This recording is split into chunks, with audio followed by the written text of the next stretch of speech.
Di jantung kota Surakarta, berdiri sebuah istana yang telah menyaksikan perjalanan waktu selama lebih dari 2 abad. Pura Mangkunegaran.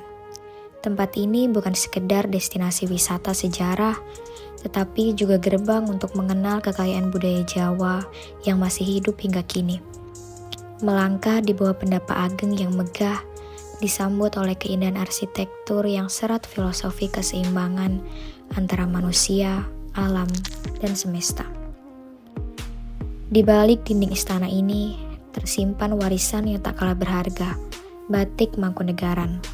Setiap lembar kain, setiap motif yang dilukis dengan cantik, membawa cerita dan doa para leluhur. Dan disinilah wisata dan warisan bertemu. Mari kita jelajahi bersama keindahan yang bertahan sepanjang masa. Pura Mangkunegaran.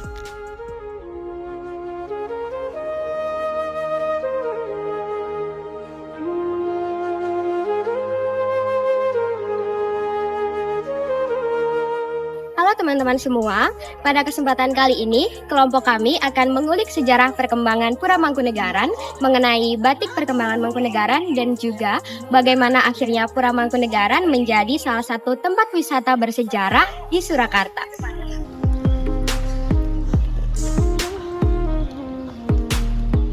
Harus melepas alas kaki terlebih dahulu. Yang pakai kaos kaki dipakai nggak apa-apa.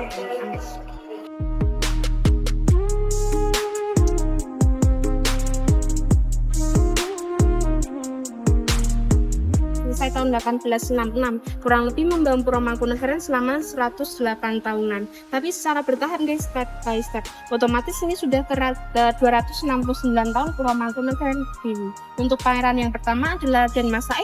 Beliau masih satu anggota keluarga kerajaan dengan Keraton Kasunanan Surakarta. Mungkin ada yang pernah ke Keraton Kasunanan? Ada yang sudah?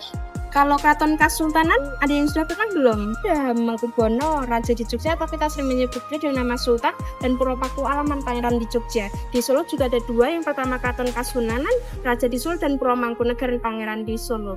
Bahkan untuk perbatasan wilayahnya bisa diperhatikan. Mungkin ada yang tahu perbatasan wilayah antara Keraton Kasunanan dengan Pura Mangkunegaran? Mungkin tahu? Ya, Berarti maksudnya?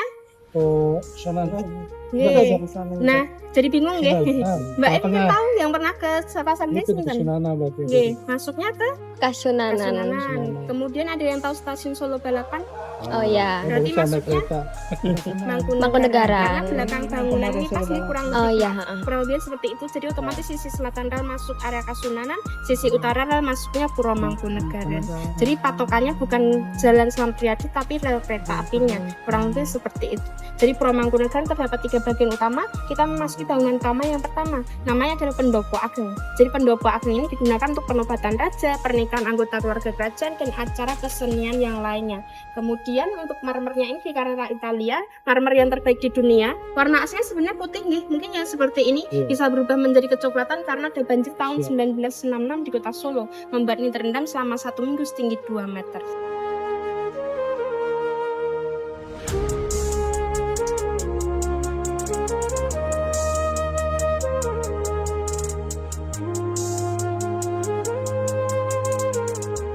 Kemudian di atas kan ada lukisan, nanti saya jelaskan untuk arti-artinya. Jadi saya punya trik supaya kelihatan jenengan beserta batiknya nanti. HP jenengan taruh di tengah, pakai kamera depan.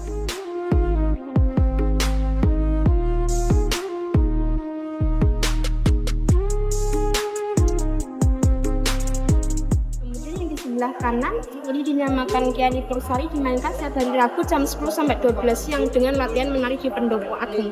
Kemarin habis dimainkan deh. Kemudian yang terakhir dimainkan setiap hari Sabtu, jamnya sama kok 10 sampai 12 siang juga, tapi tanpa penari, hanya instrumen musiknya aja. Jadi dari ketiga gamelan beda fungsi dan irama. Kita maju lagi dulu. Namanya Paringgitan. Paringgitan berasal dari 2 kata bahasa Jawa, dari kata poro dan ringgit. Poro artinya tempat, ringgit artinya Ada yang tahu? Ringgit itu. Ringgit? Oh, ringgit. Nggih? Sama. Bukan, ringgit itu wayang nggih dalam bahasa Jawa. Jadi otomatis di sana digunakan untuk tempat pertunjukan wayang kulit. Bisa dilihat di struktur lantainya lebih tinggi paringgitan daripada pendopo. Di sana untuk panggung, di sini penontonnya. Kemudian untuk bangunan taman ketiga yang pintunya tertutup, namanya dalam ageng masih digunakan seperti penobatan raja, pernikahan anggota keluarga kerajaan, dan meditasi. Meditasi tersebut masih rutin dilakukan sampai sekarang setiap hari Senin dan Kamis. Hari ini kan hari Kamis nih, otomatis di dalam sana ada meditasi keluarga kerajaan.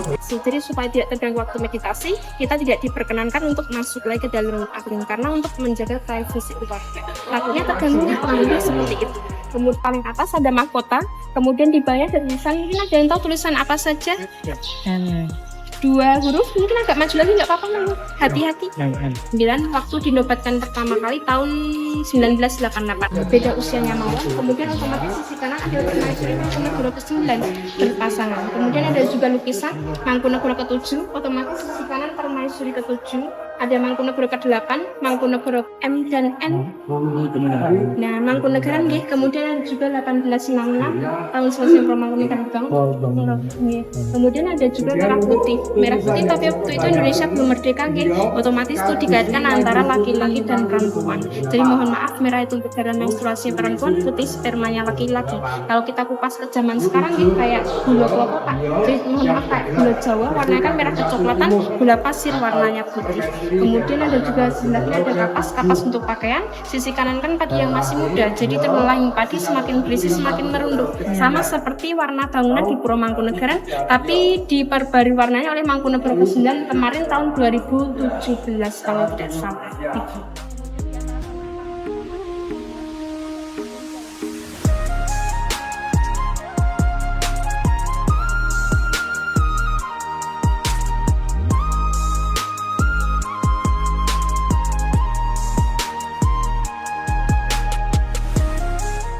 Pura Mangkunegaran pada awalnya merupakan pusat pemerintahan dan kediaman keluarga kerajaan Mangkunegaran yang bersifat eksklusif. Tetapi seiring dengan perubahan zaman, pergeseran sistem politik serta budaya, Pura Mangkunegaran akhirnya kembali dibuka menjadi wisatawan destinasi wisata umum. Langkah ini dilakukan agar kekayaan sejarah, arsitektur, tradisi, dan budaya yang dimiliki oleh Mangkunegaran dapat dikenal, dipelajari, dan dinikmati oleh masyarakat luas. Pariwisata bersejarah di Mangkunegaran menawarkan pengalaman yang lebih dari sekedar kunjungan wisata. Setiap bangunan, pendopo, koleksi pusaka, arsip, hingga tata ruang kawasan Mangkunegaran menyimpan cerita tentang kepemimpinan, kebudayaan, dan perkembangan masyarakat Jawa pada masa lampau. Wisatawan diajak untuk menelusuri sejarah, memahami nilai-nilai luhur yang diwariskan oleh para pendahulu, serta menyaksikan bagaimana tradisi tetap mampu bertahan di tengah arusnya modernisasi.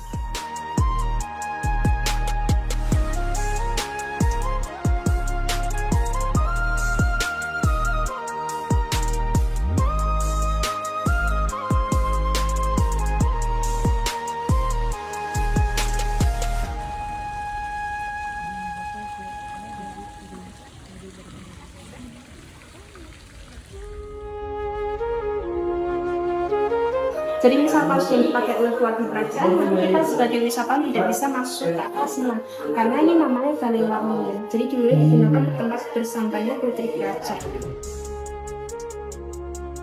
Kita langsung ke sisi kanan dulu.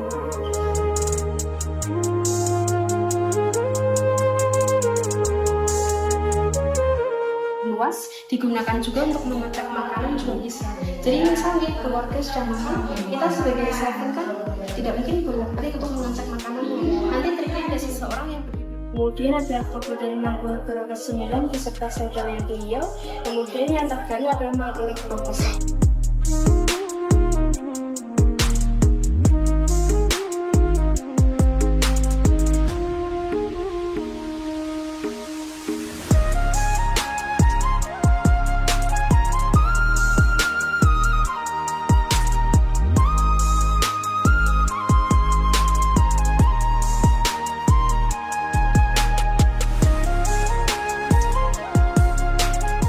Anggota keluarga kerajaan memakai motif batik parang atau lareng karena itu ciri khas anggota keluarga kerajaan. Jadi sesajen dengan memakai motif batik parang atau lareng tidak diperkenankan di dalam keraton Solo Jogja. Khususnya karena Mangkunegaran karena motif batik tersebut digunakan untuk ciri khas anggota keluarga kerajaan.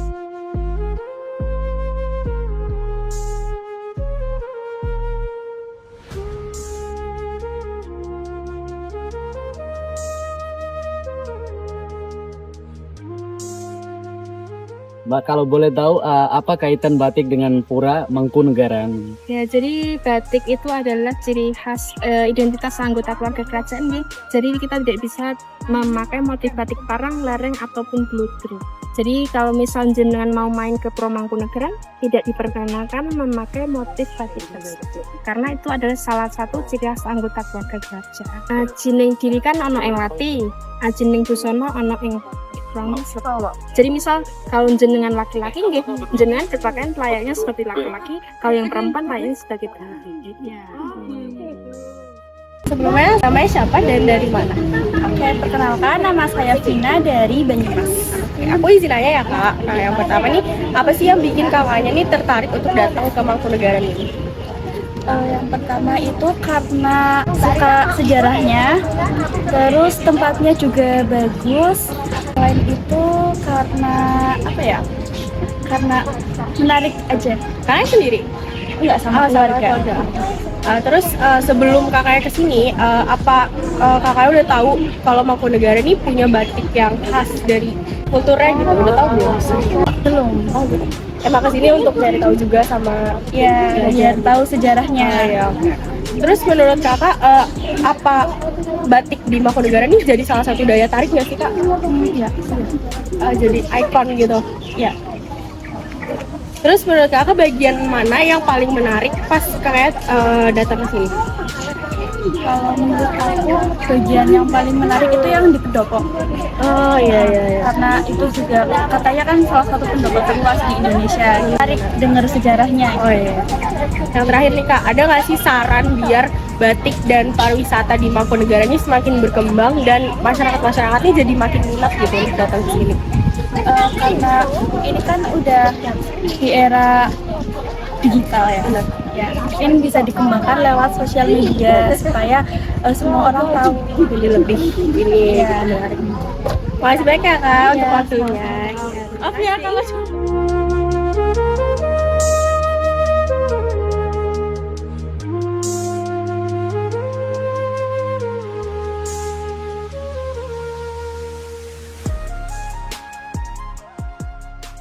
Pura Mangkunegaran, karena sejarahnya sebagai tempat kediaman dan bertahtanya Keraton Jawa Tengah, menjadi sinonim bentuk tertinggi dan termulia budaya Jawa di provinsi ini. Salah satu penjelmaannya adalah batik, cara masyarakat Jawa dahulu berpakaian. Batik yang dihiasi dengan corak-corak beragamnya, menghayati pengalaman, hidup, harapan, dan sejarah suku Jawa. Sebuah contoh adalah corak parang khas Surakarta, yang dengan gambar ombak-ombaknya mewarisi nasihat leluhur untuk selalu tegar dan menerjang kesulitan dalam usaha apapun. Sebab nilainya yang tak terhingga ini, batik adalah pusaka Jawa yang semestinya dilestarikan oleh bangsanya. Makanya, baju adat ini yang dahulu kala hanya dikenakan oleh kaum raden dan raja, diperjualbelikan Kadipaten Mangkunegaran sebagai tanda kebanggaan atas indah gemilangnya budaya Jawa.